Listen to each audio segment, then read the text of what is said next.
Hey, what's up everyone? Nick here with FS Detail Garage. So we did a D-badge on this new Bronco here, and I just wanted to show you guys that it actually is 2 clipped prongs. It's not an adhesive badge, so you literally just have to get behind it with 2 sticks and depress each side of these clips and pop it out. Or if you can't do that, which I was prepared to bring the drill and drill right through here and just take the actual stud off, but I was able to actually pop it out.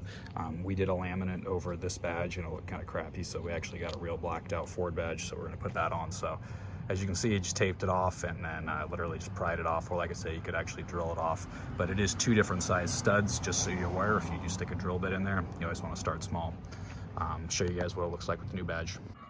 So we got everything all cleaned up, and there is actually adhesive on the back of there, but it really wasn't stuck because it's basically just those pegs. But either way, I did remove the adhesive off this one, so we're just going to plug this one right into place.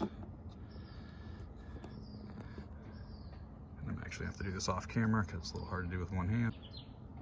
All right, and we have a brand new Ford badge. So thanks for watching, you guys. Please like, comment, subscribe, and stay tuned for the next one. Peace out.